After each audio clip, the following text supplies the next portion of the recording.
In these times of uncertainty, it's all the more important that we keep collaborating, informing, and inspiring each other, so that we can be smarter and better tomorrow. Welcome to the Pakhuis de Zwijger livecast.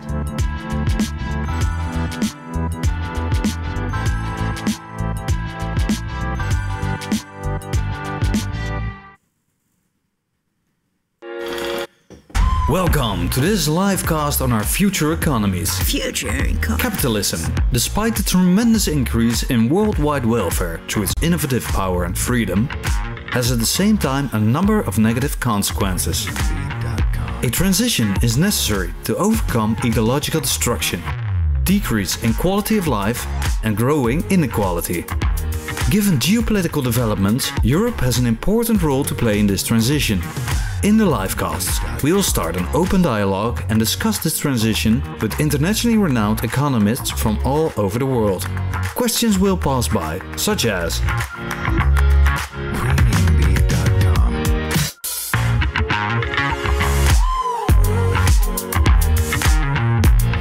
each week, we will discuss these matters with 2 economists, resulting in 10 online dialogues in 10 weeks, where we will share viewpoints and collect ideas on how capitalism's innovative and creative powers can go hand in hand with fostering an equal and just society.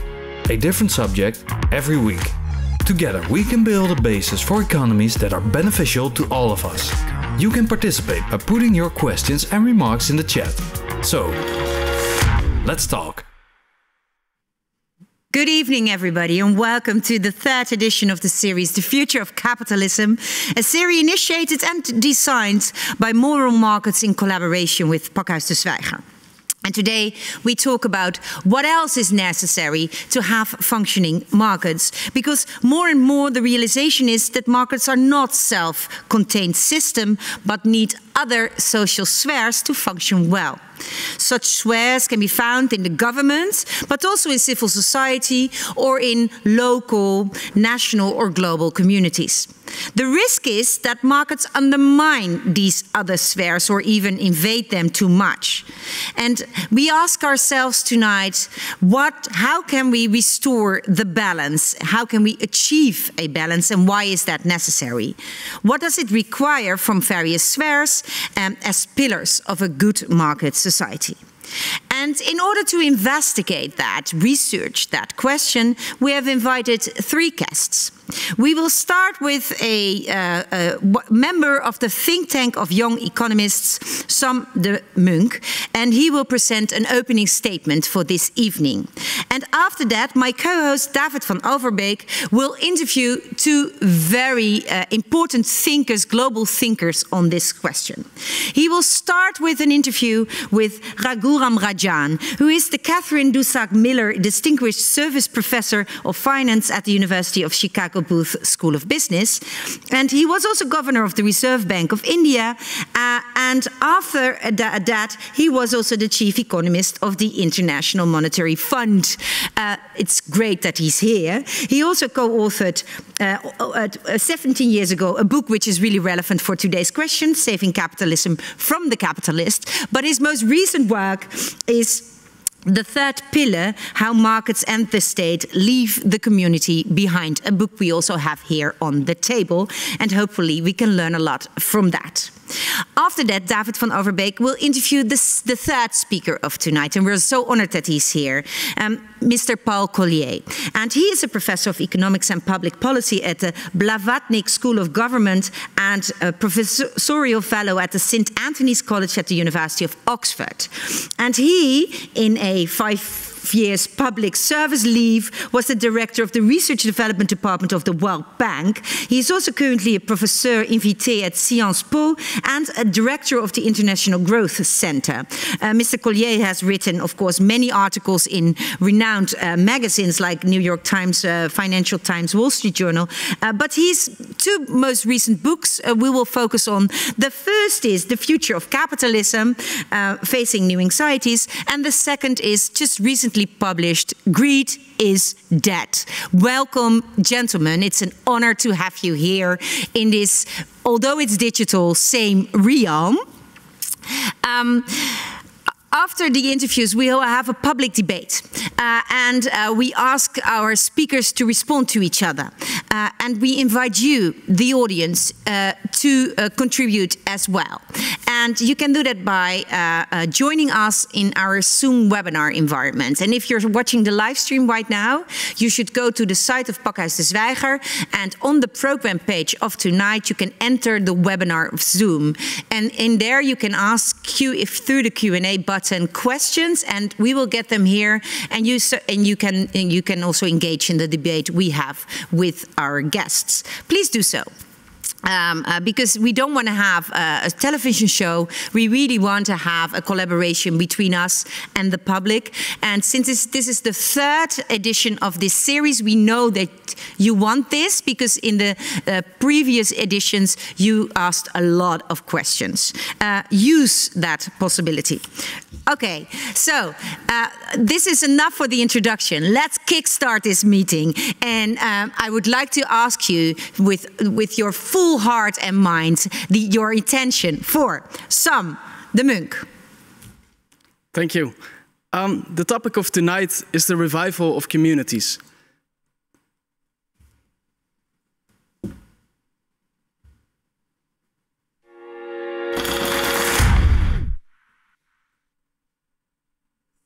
Thank you. The topic of tonight is the revival of communities. Both Professor Collier and Professor Rajan argue that communities have collapsed over the last decades. Communities are defined as groups with a shared identity and mutual obligations. They can be a family, a village, or a neighborhood. And both speakers argue that these communities have been weakened because we have embraced individualism and broke social bonds. For long, human societies have been characterized by strong communities in which elites were embedded. But since the last decades, societies have more and more been shaped by competition by entitled individuals. Highly productive multinational corporations, cosmopolitan centers for the highly educated and the rich have emerged, but at the same time, provincial cities and rural areas have declined. Social inequality between different classes have increased. Power has been concentrated in the hands of a few corporations and individuals. Families have fallen apart as divorce rates have increased. Schools are crumbling and community organizations have disappeared. This is quite a bleak picture of the world today. As a young person, or as Paul Collier put it in his book to describe my generation, a youthful idiot, I grew up in the world they describe, and I recognize many of the things. I remember talking to my friends and my mother about how almost everyone was very self-centered and how there was very little that brought us together in a meaningful way. Trying to escape this feeling of loneliness, my friends and I organized our breakdance crew and made our own local community through breakdance. We didn't just dance together, it gave us a shared identity and social bonds that last to this day. And being part of this global breakdance community was very important for my personal development. This community, however, differs quite substantially from the typical post-war communities that are often referred to in the books.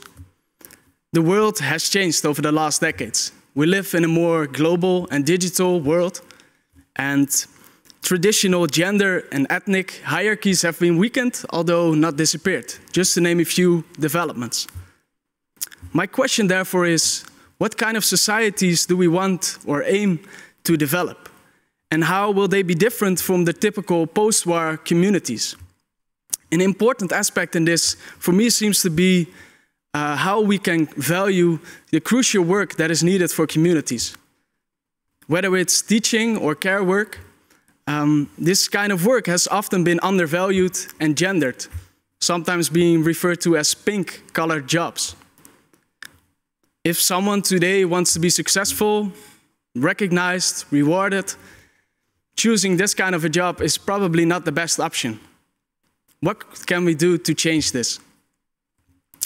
Secondly, how can we expect new communities to develop? and emerge? Or in other words, what's our theory of change? It seems to me there are 3, but possibly more answers, and obviously combinations of them. One option is to prioritize the economic situation of communities. In this answer, the problem lies fundamentally in technological change and bad economic policies. The solution, therefore, is good economic policy, which aims to reduce regional inequalities. This can be done through place-based policies, as it is known, that enable declined communities to recover economically and become a successful part of the global economy with the help of funds from the prospering cosmopolitan areas. Another option, however, is to emphasize cultural changes. In this answer, the reason communities have collapsed is not that economic activities and resources disappeared, but that individuals or people became, their behavior and thinking became more individualist. The solution, therefore, according to this logic, lies in a societal debate about our identity and culture rather than in economic policy. And finally, another option seems to be to put the emphasis on the geographical level in which economic and/or political life happens. The problem that in this, according to this logic, is that too many processes, economic or political, have moved up from the local to the national or even global level. The main solution, according to this logic, is to localize our societies.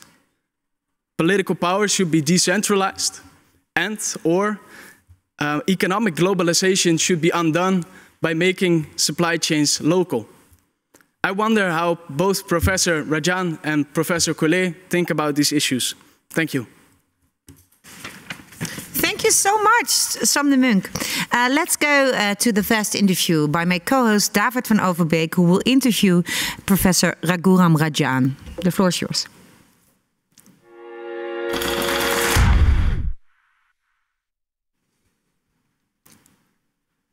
Good evening, Professor Rajan. Thank you for being here tonight with us. I'd like to start off this conversation by diving a little bit into your latest book, The Third Pillar. In it, you write that people need to have a chance within the capitalist system, and that the moment they don't have that chance, they will rebel against it. You mentioned that a lot of populist friction we see these days has actually its roots in a capitalist system that is not working for everyone. Now let's start with the context of Europe. For whom has the capitalist system over the last few decades not worked within Europe? Well, I mean, certainly, if you think about Europe itself, look at the high levels of youth unemployment, and you have to argue it's not working for the very young. Often that youth unemployment, if you look at Germany, for example, a very prosperous country, a lot of that youth unemployment is situated in East Germany, and East Germany, as we know, is the fount for many of these populist right-wing movements also. So I think there are groups that are today, have a fairly bleak future in Europe, and they're reacting, and clearly the system has failed them. And are their voices neglected, or are they being heard? It's a very good question. I mean, clearly they're trying to make their voices heard, and sometimes trying to shock in order to get attention. But it is also the case that some of this may be structural, and that is what I talk a lot in my book about. And to the questions we just heard, I mean, part of the problem is that we have centralized a lot of political power, of course, to different degrees across Europe. But the European project itself could be thought of as one which emphasizes harmonization between the different countries in Europe, a common set of regulations, all of which tend to increase the power in Brussels and decrease the power locally. I mean, if you think of Brexit, it's a cry for taking back control, as leaders of that movement suggested. But it's not just about taking back control from Brussels to London. It's about taking back control from London to the provinces and to the cities and to the villages. So some of it is structural. and maybe hard to change without reconceptualizing the idea of Europe. What is it that we need to foster? And I would argue we need to foster movement, cross-border trade, cross-border movement of people, of ideas, of capital. But you don't need uniformity in order to do that. Yes. And that de-democratizes the system. So before moving on to the European Union and what we can do about this problem, let's talk a little bit more about what the problem actually is. Because in your book, I'm glad you mentioned your book, because in it you mentioned that the ability for human society to flourish rests on three pillars, right? So the state, market, and communities. And you mentioned that over the last decades, we've seen that the markets and state have crushed the communities, so to say. So what do you mean by that exactly? What has happened? Well, I mean, again, to simplify, three big forces, right? The markets themselves have grown across borders. They've integrated within. Markets within countries have integrated, and across countries have integrated. Now, what that means is that the forces of competition hit everywhere. And areas that hadn't been exposed to much competition earlier, now exposed to tremendous amounts of competition. So that's one force. Market forces are hitting everywhere. The second is the state itself has grown along with markets. Powers have, usually we think markets and the state are opposed to each other. This was a big debate in the 20th century, one fighting the other. But in fact, if you look at it, they grow together often. And as markets have grown, the power of the state has grown, but it's also moved up to the capital, to the international level, because international markets are easier to control internationally. I mean, think, for example, I was a central banker. Where are capital decisions, bank capital decisions made? Not in national capitals, but in Basel. That's where they're made. So decisions have gotten elevated. So both the growth of the government as well as the growth in markets, what's left behind? The community, which is one, affected by the market forces. Paul talks a lot about depressed communities and how social ills start coming in. But they've also don't have the powers or the funding to make a change, because that has been elevated to national levels. So they're disempowered, but they have to actually adapt, and they don't have the ability to adapt, which creates frustration and therefore the desire for some kind of an alternative, which is what we're seeing now. Yeah. Very clear. So what is the role of technology within this all that you mentioned? Well, this is a global phenomenon. And so one of the questions is, what is global about it? Why do you see the rise of anxiety in the Hindu majority in India, as well as in the white majority in the United States? What's common? And I would say two things are probably common. One is an idea. The idea of egalitarianism, the idea that hitherto disadvantaged communities, oppressed communities deserve more equality. So there's a push from the bottom for more equal status, which obviously to some extent creates anxiety amongst the establishment. But the other is technology which is making it possible for a whole variety of areas that weren't subject to competition, that wasn't subject to concerns earlier, to now be subject. And typically this also means the occupations amongst the majority is under threat. And so given that, one, the push from bottom up for greater political rights, greater social equality, and the push across the world of technology, making it possible to even out, essentially creates a tension which you see reflected in some of these movements. Yes. And has this led to social stratification as well? Absolutely, because one of the things that's going on in a really competitive world is, survival of the fittest. And everybody wants to be in that list of fittest, because the fittest earn far more. Ordinary, moderate, middle-income jobs have disappeared. You've got a lot of jobs at the low end, a lot of jobs at the very high end. Everyone wants their kids in Harvard, in Oxford, in the best universities. And to get there, they have to go to the best schools. And to get to the best schools, they have to move to the richest, most prosperous communities, because, again, this is a place where Paul and I agree. One of the strongest sort of indicators of a good education is the people you're surrounded with, because they're going to demand more of the teachers. You're going to learn more from them. You're going to do much better. And so we all move away from the traditional community. It is basically a flight of the most capable, which leaves the community much more impoverished. So moving on to the solution you address within your book, you speak about inclusive localism. Sorry. What do you mean by that exactly? Well, on the one hand, localism means try and develop more solutions locally, which means first start empowering the locality far more. Principle of subsidiarity that take decisions at the lowest level consistent with their efficient decision making. One example is Switzerland, which has national institutes of technology are governed by the federal government. The high schools are governed by the cantons, of which there are 26. And the primary school is governed by the municipality, of which there are 3,000. So at the early stage, the community, which is the municipality, has a lot of ability to influence what you learn and how you learn.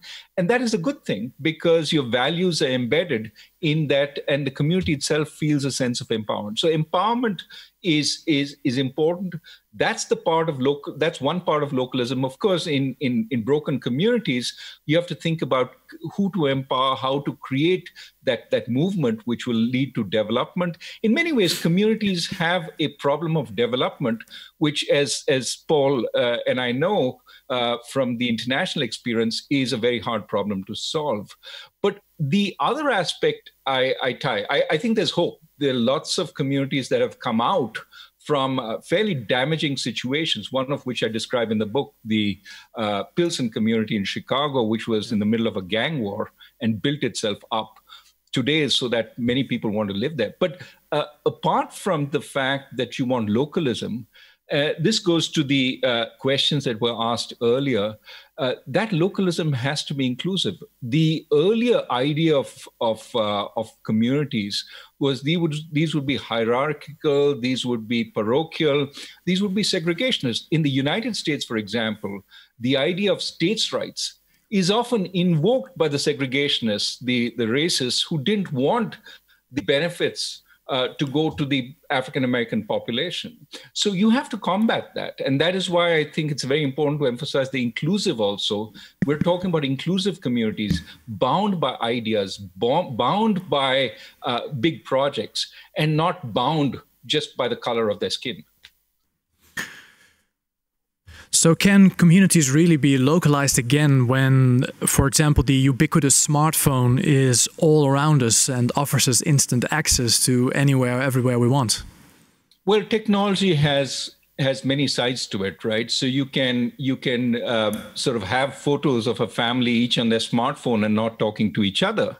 At the same time, I know my kids keep in much greater touch with their colleagues from school, even though they all live in different cities, because they have Facebook pages for their group. They meet more often physically because of that. So it really depends on how you use it. Technology doesn't come with values attached. It's the values you impose on technology which allow you to go in a particular direction.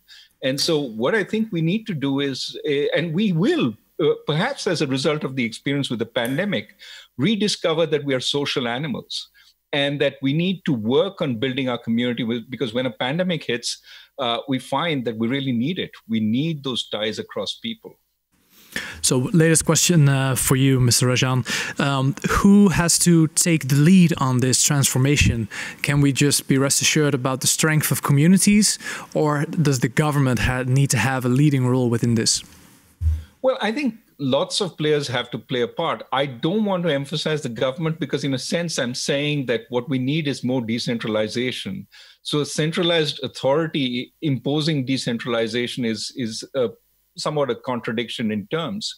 what we do need is certainly some government support to these efforts. I've talked about funding. I talk about empowering the local areas. Some governments have tried, some will do more. But we also need a bottom-up movement, a sense amongst people. And I see this in every country, a sense that, we have grown apart. We want to come back together. Let us create community gardens. Let us create community kitchens in order that we find a place we can meet, given that we've sort of professionalized so much and there's so few areas we actually do meet today, unlike in the past. So I think humans do recreate social structures, whether it's the parent-teacher association because they want to meet around the school, or so many other ways that we try and create these groups. I think we need to realize this is really important, especially if we have to deal with the diseases of the future, one of which is the loneliness of the elderly, which is growing in a really big way. Yeah. Thank you, Mr. Rajan. Really looking forward to, within a discussion, to discuss a little bit more about this tension that you mentioned between empowering a movement of decentralization. But let's move on to Mr. Collier for now.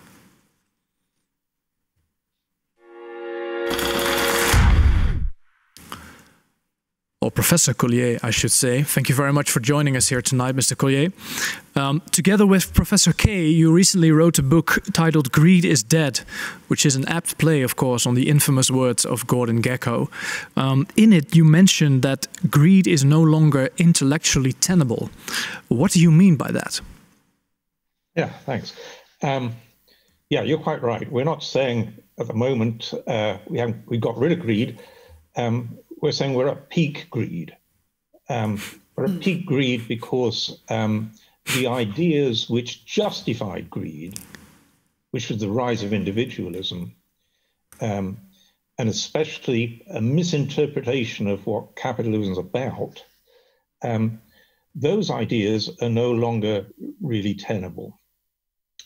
So we go back to the workhorse of economics, which is economic man, a creature, rather unattractive creature, conjured up in the 1950s. It's, in many respects, it's a very useful workhorse, but it was a drastic oversimplification of human nature. And economists at the time, in the 50s, really picked up on an exaggerated form of Darwinism, which said human beings are greedy and selfish, and really not much else. And if we're greedy and selfish, and smart, definitely smart. We overemphasize the smart bit. Homo sapiens, clever. And so if that was all we were, clever and greedy and selfish, you wanted the cleverest people at the top. So you needed these fantastically smart chief executives to run businesses and to run the state. And then you needed to try and get them to stop working just for themselves. So you needed to tie their performance to everything you could, basically to the profits of the firm. And then they faced the problem that under them, all they could recruit was workers who were also greedy and selfish, but less smart. And so what you do, economics came to the rescue, principal agent theory, designed in Oxford, which was monitor, scrutinize, and tie carrots and penalties to scrutinize performance. That was the working model. It became hugely influential. And that really took all power of decision up to the top. The chief executive knew best.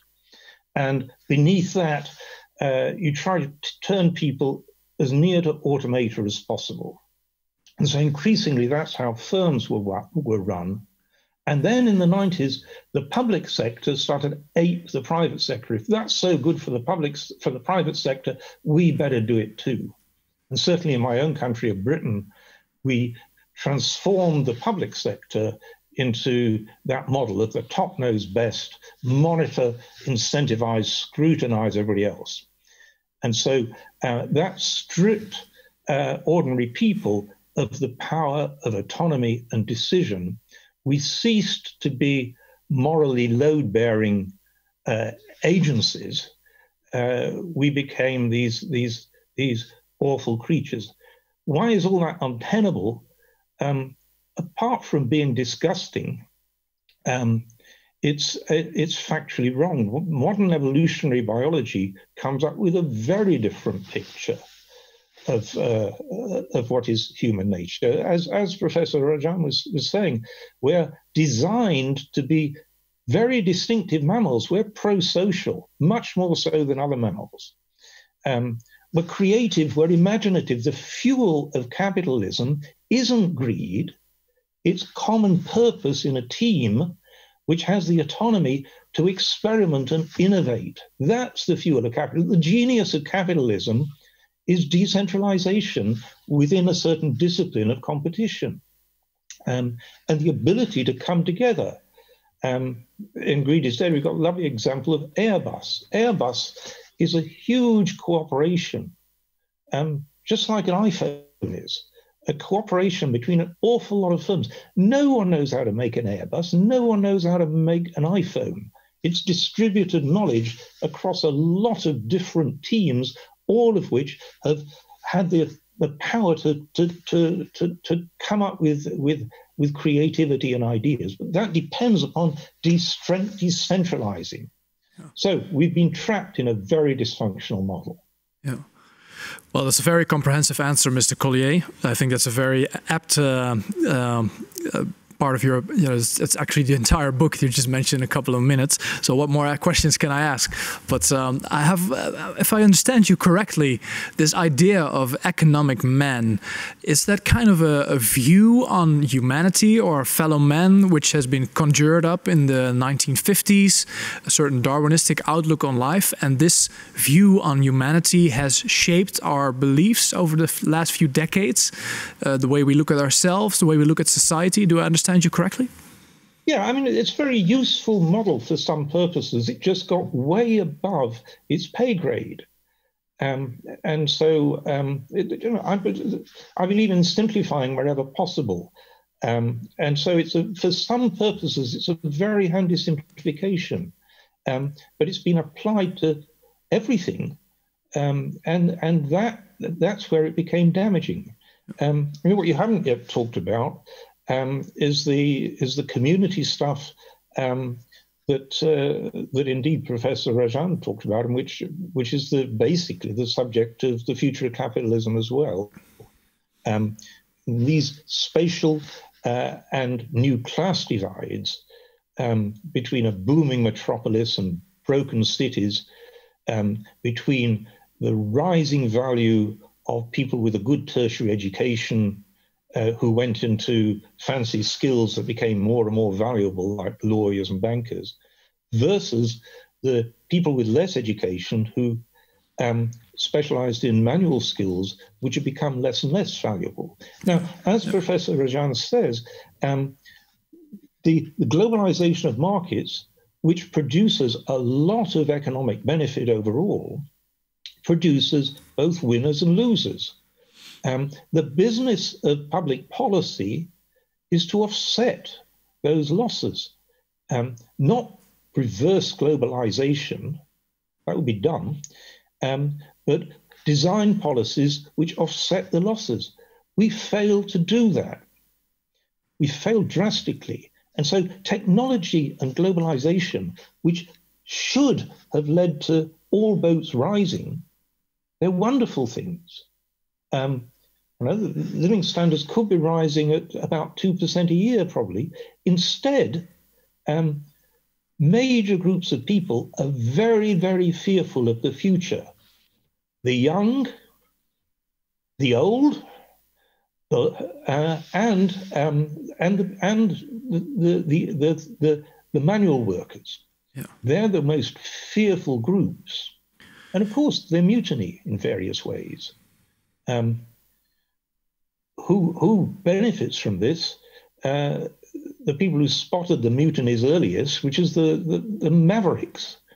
mavericks of the left, like Corbyn in Britain, mavericks of the right, like Trump. The one thing that the mavericks have in common is they're selling snake oil.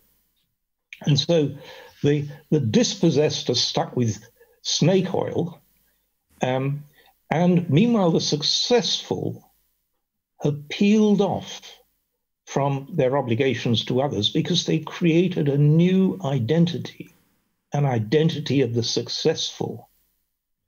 And they identify with each other, not with fellow citizens.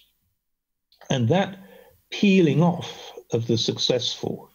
So if the unsuccessful, the defining characteristic is snake oil, the defining characteristic of the successful is smug. There's a complacency that says, we're all right and you don't matter. And that disgusting distancing from obligations to others in society, that has been the real tragedy around our own societies. So have both elites on, say, the left side of the political spectrum and the right side of the political spectrum, so to say, free-rided on the strength of communities over the last decades? Strength of community has gradually been fading. Yeah. It was the secret source that a lot of societies inherited after the Second World War, and that led to a quarter century from about 1945 to 1970, which was an astonishing era of success. People were experienced in bearing obligations. They'd just fought a war together. They'd struggled together. And so politicians were addressing the anxieties of ordinary people, and the technology and the trade was producing a lot of potential for mutual success. And so, indeed, that was a period when all boats were rising. If we look back on that, it was a period of remarkable achievements at every level. Global common purpose, that was the period of the IMF, where Professor Rajan worked, the World Bank, where I worked. So global common purpose and the formation of Europe as a common entity. It was an astonishing period of achievement. And then it all started to fall apart. It fell apart with the rise of individualism, the peeling off of the successful, the departure of politics from being about practical anxieties into disputes about ideology between factions of the elite. And so, despite the promise of rapid technology growth and all of globalization can deliver, what we've actually got is these deaths of despair and the fears of the young. The most in Europe, youth is even more fearful than in America, which is saying something. Thank you, Mr. Collier. Let's move on to the discussion part of this of tonight.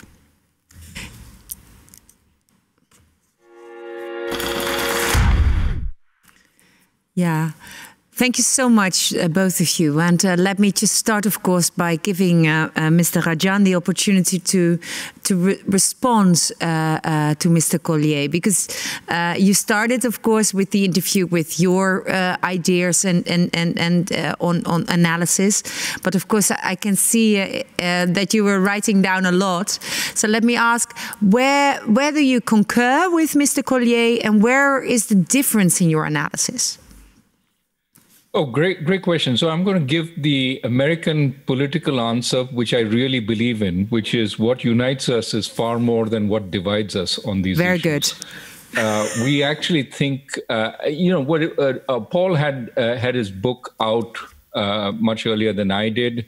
And I have to say, I take my word for it that I didn't read his book, but there is so much in common on the issues and the way we analyze them that I have to believe we're right. That there is, two people reach the same kind of analysis only if there's a fundamental sort of commonality.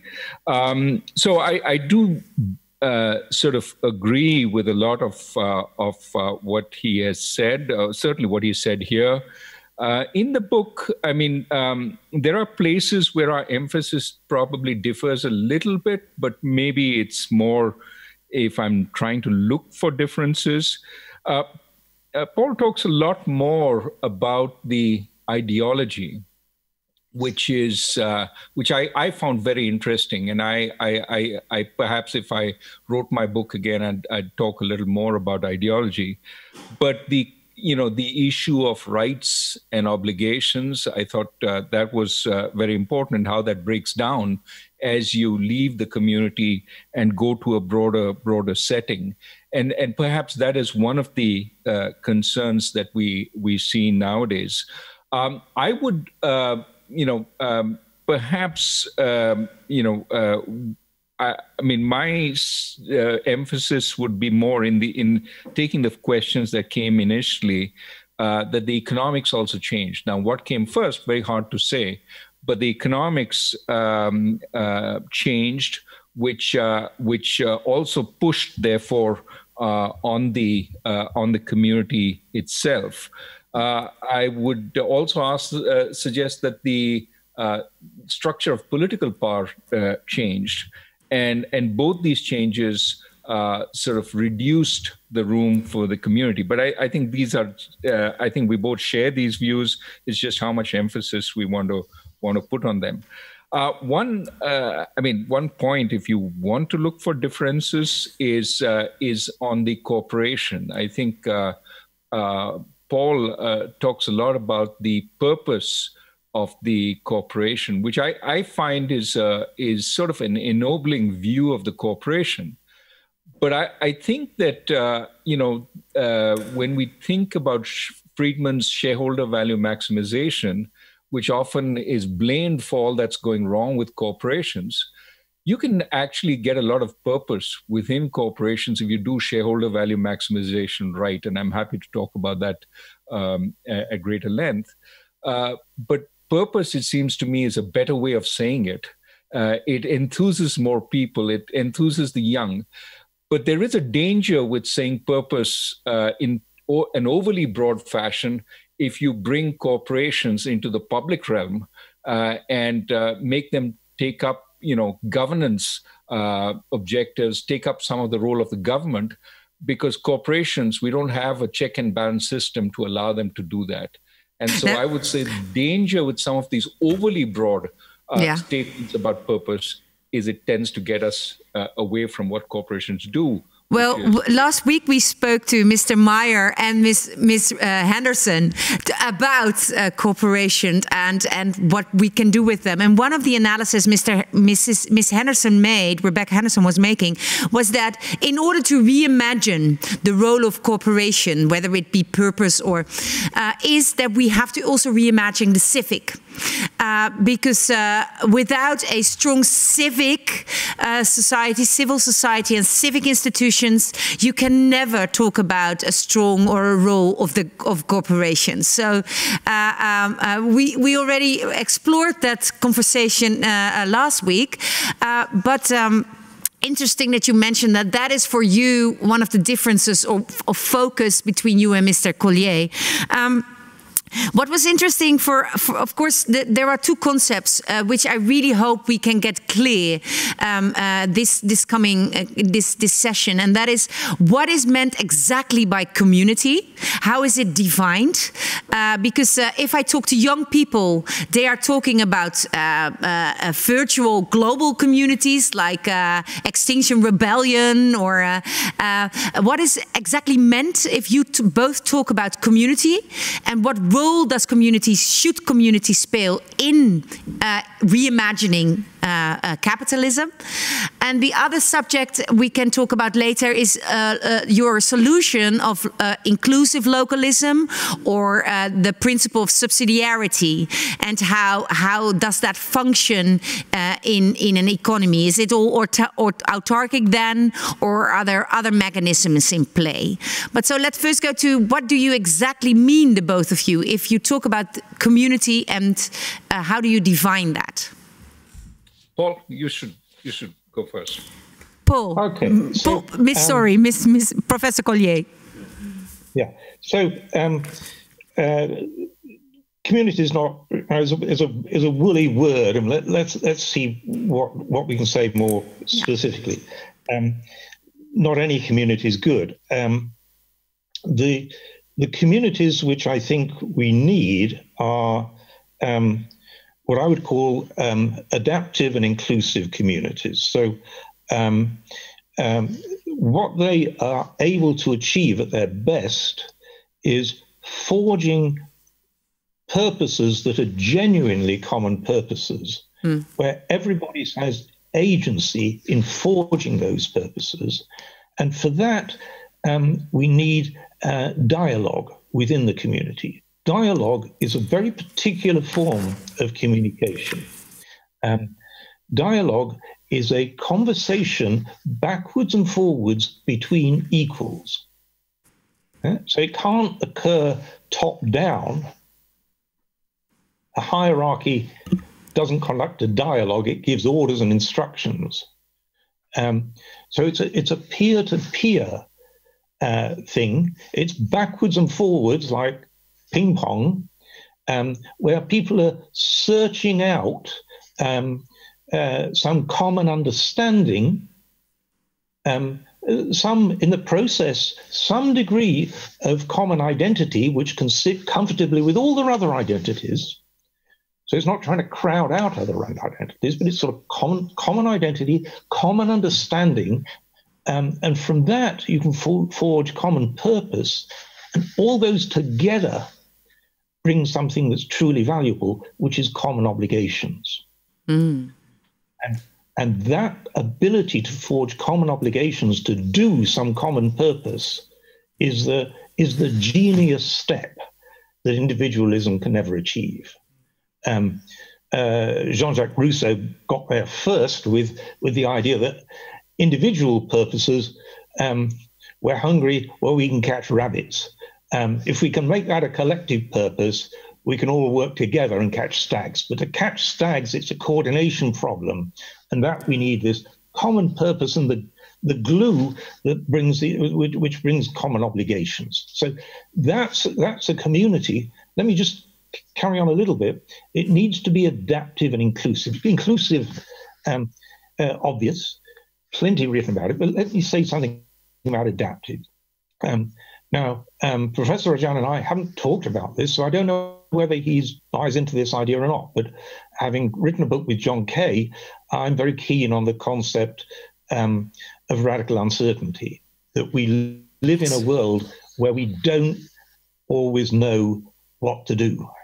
There are some problems, and we've hit it twice globally in the last 12 years, when the right answer to what should we do is, we don't know. In that case, you better find out. And if you're going to find out, that's where you need rapid adaptation, rapid learning, and experiments in parallel. And for that, what we need is devolved agency within communities, so that local teams, both in a place and within a company, local at the bottom, can actually experiment. And so with devolved power of decision, you get that automatically. If you start from the belief that the top knows best, you don't get experiments in parallel. You don't get the fusion of expert knowledge and the tacit knowledge that comes from experience. Yeah. And so there's a very powerful reason within a context of the need to learn, the need to devolve. Yeah. Mr. Rajan, perhaps you'd like to comment on that, and I'd like to add a follow-up question to that as well, because I think we've been circling around this for up to this time. This question, a bit fundamental question, perhaps. Why are communities so important for the economic well-being of a country? Because both authors seem to emphasize that there's a problem with communities, but what is exactly? Why should we focus and address the issues with communities so much, and to the extent that they contribute to the economic well-being of a country as well? You both being economists, of course. Yeah.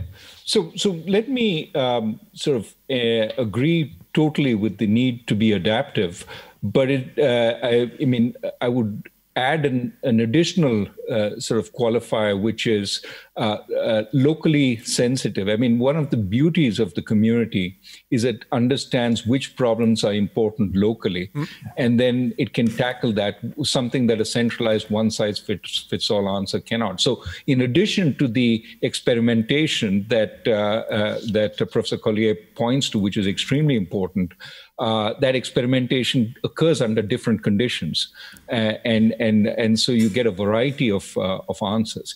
Now, I've certainly battled this idea of many people saying, these communities you're talking about don't exist anymore. We have virtual communities. One columnist told me my community consists of older white Jewish men, and that's not what you're talking about. You're talking about a community which I left, 40 or 50 years ago.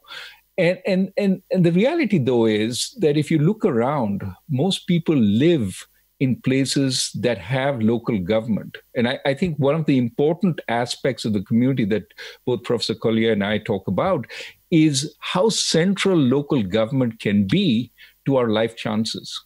The local schools that you go to. Today, if you make a mistake early on in life, it's very hard to catch up. That's what Professor Heckman at the University of Chicago has suggested, that early schooling, very important, early nutrition, very important. All that is early comes locally. It's only when you grow up that you go out into the big cities and into the big universities, but you're made for life way before that. And so how do you get a nurturing environment? Professor Chetty from Harvard has done a lot of work saying even in a vibrant first world economy like the United States, where you grow up matters hugely in your life chances. So if we want equality later on, you need to build those equal chances up front, which is why we need to work at the community level. I want to think of virtual communities as adding to this, and we do necessarily need to think about what the community of the future would look like. Some portion of it will be virtual, some portion of it will be physical, but it's hard to imagine that governance will be virtual, at least for some time. And so a lot of the governance will be local, which is why we need to focus on that. Yeah. That's even true within firms, that physical proximity matters. Yes. I seem to remember a study at Google showing that the best predictor of the ideas in teams in Google was who was sitting near whom. Zooms work fine when you know somebody. They're not much good at getting to know somebody. I think. No. So physical proximity matters. We know that by now, by half a year of COVID online meetings, we know that the brainstorm capacity drops dramatically everywhere. So thank you for adding that. That is important. We have a question from the audience, from Ton Otten, who is actually wanting to explore an aspect of this. And he asks, is it reasonable to expect that rural communities are able to move into other areas, for instance, in the service economy, make them much stronger, right? Or should something else be done to push these communities forward? So it's a bit on the how can we create stronger, economically stronger communities? Mr. Rajan, perhaps first? Well, I think we have, again, COVID has given us a nice experiment. So much can be done at a distance. And so it does allow us to think about the possibility that maybe everybody doesn't need to live in the city. Now, Paul, in his book, talks a lot about agglomeration economies. And this is just what we talked about, right? Yeah. Proximity leads to better ideas. So that, on the one hand, enhances strong communities, but on the other hand, weakens weaker communities, because you get the secession of the successful. They want to go and live in the strong community rather than the weak community. And this is where I think the capacity to do business at a distance, even though not exactly of the same quality, but allows you to make a trade-off which could spell better news for those rural areas. Because now, do I really want to live in the big city if I can still do my job there, but I can have a nice big open expanse at a much cheaper price in that semi-rural community, and take the train maybe once a week into the job, but 4 days a week I breathe the fresh air of the rural area. And as more people like me do that, we spread economic activity around. So I do think that technology, while on the one hand contributing to the problem, may also be the source of solutions that we are all, developed economies are 85% service jobs or 80% service jobs.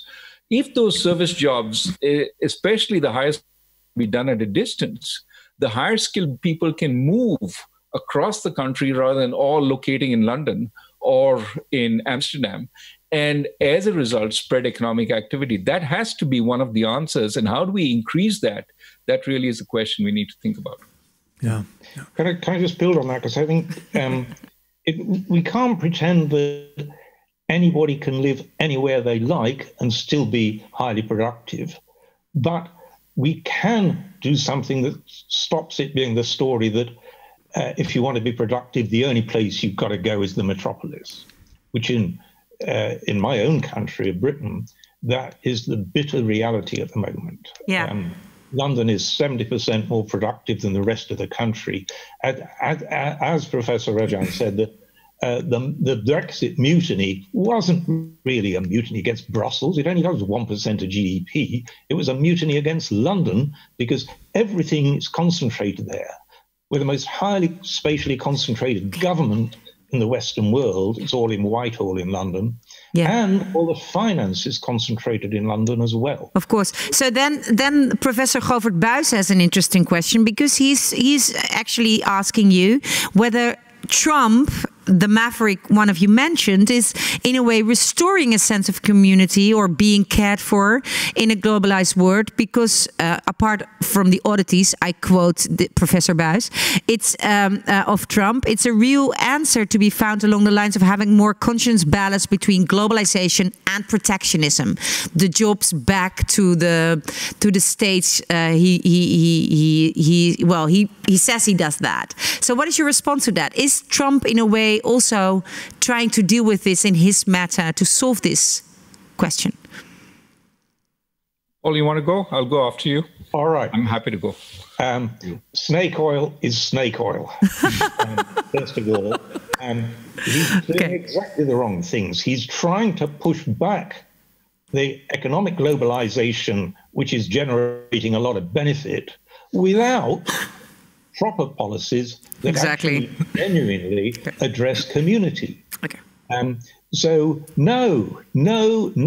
Okay, clear. I don't want to mess up the time. Mr. Rajan, you probably concur with that. So I would like to go to the other aspect of both of your analysis, which is that for thriving communities, you need that localism, that principle of subsidiarity in decision making, right? I interviewed when he was still alive, Mr. Benjamin Barber, on when mayors would rule the world, right? Also a passionate statement on localizing policy making. And of course, both of you make an analysis that is really necessary, away from London, away from Basel, away from Brussels. Why is that necessary if we want to reimagine capitalism? Well, I mean, really, because I think to all the things that Paul has said, that the solutions lie locally. You've got very different problems in say, Mumbai from the problems in Bangalore, from the problems in a village, and that applies across the world. So localism allows you to tackle the problems locally. Of course, there are national problems. You're not going to have emission standards for cars determined at the village level. That makes no sense. But if you want to think about, opening hours for shops, perhaps that is a local decision because they have different concerns, they have different holidays, they have different timings when people are working. So that localization could be very, very useful. The other thing is local empowerment in this age of globalization helps contribute to people's sense that they can actually do something. One of the biggest frustrations is I can't do anything about it because I have nothing to influence. So even if they make mistakes, even if they choose the wrong thing, it is them choosing. And that itself can be a benefit at this point. Last point, and I'll shut up. One of the dangers going forward, you talked about President Trump. He's talking about this imaginary national majoritarian community. There are two problems with that. One, it typically requires outside enemies to hold it together because there's nothing else holding it together. And if the old enemies don't work, new ones are created. And we've seen that evolve even as this administration's term has evolved. That's not a profitable way to go for the world, especially if we have to all live together because we become enemies at some point. But the other problem is that involves a centralization of power. And think of many of the solutions that we suggest, for example, universal basic income to deal with technology. That means that effectively everybody will be paid by the government. Well, if that government is centralized, it has enormous power. We need a check and balance on that government. Localism is a check and balance because localism decentralizes the process, political power gets decentralized, and that can hold up to central power. You see it in the United States today, where a number of sanctuary cities will not enforce the immigration sort of laws imposed by the government. We can debate how much that's a good thing or a bad thing, but it does reflect there is a check and balance politically on the central government. Raghu, can I jump in and just build on that with I'm going to chance my arm since it's late in the day and talk about Germany. Germany is a federal system, and so the regions have a lot of power. And in West Germany, there is no dominant city. You look around West Germany, the people in Hamburg don't wish they were in Berlin, the people in Frankfurt, the people in Munich, in Stuttgart, and Cologne. It's a widely distributed dignity as well as economic success. There's agency in every region. But as you said, East Germany hasn't worked. Why? Well, two things, I think. One is East Germany, there was an attempt to develop it from Berlin. And so it was done to East Germany, not by East Germany. And there's one reason why it couldn't be done by East Germany was that local agency had been destroyed under the GDR. There was no capacity, there was no tradition of community trust. The Stasi built a system where you couldn't trust anybody in East Germany. And so the very capacity to have community had been destroyed. But some German is sure to jump in and tell me that's completely wrong. Clear. Yeah, you wanted to. Yeah, Mr. Collier, just one final question for you. Reading your book, I it seemed to me that you emphasize your ideas come from a kind of tradition with respect to the commons, which is really a United Kingdom kind of tradition. And I was wondering, in Europe, we have more of a different tradition, for example, more Rhineland-achtig kind of idea. What can we learn, nonetheless, from your views from that tradition within the context of Europe? Can we transpose those ideas one-on-one, or is there something different in store for Europe? Look, I think the sense of community, we're hardwired for it. We've evolved to work, to bond in communities. So our different traditions are themselves a source of interest and strength. A couple of years ago, I got the communitarian citizenship prize from the Belgian cooperative movement. I was very proud of that. And I asked them, how did the cooperative movement start in Belgium? It's huge, and it's one of the very few institutions in Belgium that works across the language groups. And they said, oh, it was simple. A team came over from Rochdale to teach us. What was Rochdale? It was a city in the north of England that in the 1840s was crushed by tragedy, and families came together and invented mutual obligations, the cooperative movement in Rochdale. They are called the Rochdale Pioneers, and it spread globally because it's such a naturally good idea. So we've got different cultural traditions, but we've got a common core, which evolution has endowed us with, and it says community. Yeah. Oh, we get like a million questions still left. I mean, I would love to elaborate on the question on how this commons and cooperative movement can also help get away with this social stratification. But we're not going to go into that. We have a final question from Evelien Verhagen, who, thank you for watching, Evelien. You've sent us many very intellectual, very wise questions. One of her last question is about the relationship between the EU policy. She says, how can the EU balance the tendency towards its higher aspired level of harmonization, for instance, with the Green Deal at a higher level, and combine that with your, analysis that we need more localism? Yeah, great question. I mean, take a policy which seems natural at the international level rather than at the local level, right? Dealing with climate change. The problem, of course, is if the policy is determined solely by bureaucrats without public input, you can get a reaction like we saw in France. Yeah. The Gilets jaunes were basically protesting hikes in gas prices, in petrol prices, yes, saying, you guys don't travel, we travel, and we pay a big chunk of our incomes because we have to travel a lot. In other words, this was done without broader consultation. Doesn't mean that every last policy needs broad national consultation before it's rolled out.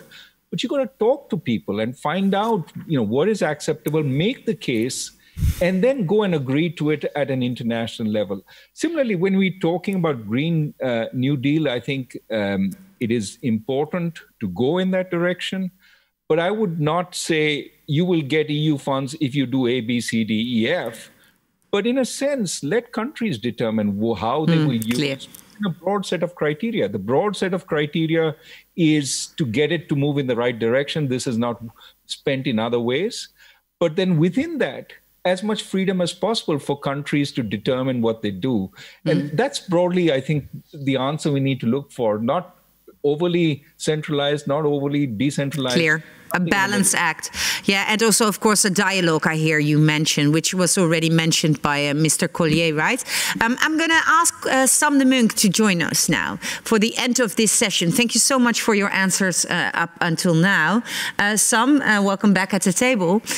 You kickstarted the conversation where you were, making an analysis and we tried to, we talked to these two gentlemen. What is your first reaction? What is your reflection on what you heard upon your own questions? Yeah, I've heard a lot of things that clarified for me the issues a bit more. And one question that, however, remains for me is how do we really value the work that is so crucial for societies? I'm thinking of paid work, so it's being a teacher, being a nurse. Also now, of course, with this pandemic, we see how important that is. But I think also a lot of the unpaid work. So if we talk about the education of kids, especially before they go to school, this is often done by mothers, not fathers, unpaid. And in today's world, this is not valued, it's not so much rewarded, and we, I think, also enable it too little. But I think it's a difficult question of how to solve it. But since you are both really esteemed economists, I would want to ask you guys this difficult question. Okay, so let me try to put it in a context. You say this work is really important for thriving communities. Yes. And if we talk about thriving communities, we also have to talk about what work is necessary for that, yes. and what is the relation between the formal economy and that very important work for thriving communities. Yeah, and I think it's in both the formal and the informal economy undervalued. Clear. Mr. Rajan, would you like to respond to that? Look, it's a difficult issue. I mean, certainly more funds at the local level can create jobs that go in the right direction. I do want to say, and this is to the point that Professor Collier has also made, that communities are also about informal obligations. Yes. You can't pay for everything. If you pay for everything, you may actually reduce the value. Let me give you an example. The elderly are lonely. Should we pay somebody to look in on them every so often? And that would be actually, lots of people who have social empathy but may not have a PhD in physics, and could well provide some of that community glue. Yes. But there is a danger in paying them to look in on somebody, because that somebody knows they're being paid to look in on me. This is their job. They're not doing it out of kindness. Yes. So how do you create this job in a way that it is not so much in your face and actually builds the glue? And it may be that they're responsible for broader community activities, but they also are meant to check in on the elderly and just make sure that somebody's looking in on them. So they're not paid directly for this, but it becomes an indirect form of support. And it becomes the consequence. Yeah, it becomes the consequence of what Mr. Collier said, shared or a common obligation. Mr. Collier, would you like to respond? Well, I just want to build on that. I think it's absolutely right. We need widely distributed moral load bearing across our society. The tragedy is we've ended up with state and individuals and nothing else. Yes. And the obligations have gone up to the state, including ridiculous obligations, such as the loneliness of old people. All the individuals are detached from obligations, most especially the successful individuals, leaving a load of obligations that should be done within families, within ordinary local civil society organizations, or indeed within firms. These firms are communities just like places. Clear. And so the people in those firms can have purposes beyond just making money. But whereas I agree with you that we don't want firms to be tasked with everything under the sun. They're not government. But that sense of widely distributed purpose and moral load bearing across society, that's communitarianism. That's what we need to get back to. Yes. And so that's a very good communitarian book that's just come out by a non-economist called Michael Sandel, called The Tyranny of Merit, which is actually very pertinent to this issue. Yes, everybody's nodding here. Yeah. Yeah, you can't just confine dignity to high earnings. Clear. That's a crushing reductionism. Clear, thank you so much. That's the risk of asking these gentlemen, guys, as you mentioned them, a question. Your 5 minutes now, you gave them away, of course, and I would give them away as well to these brilliant minds, I can imagine. But let's see if we can continue the conversation the coming weeks, because I think you've touched upon something really important that we have to also keep in mind if we want to reimagine capitalism. So let me just say thank you to all three of you from us.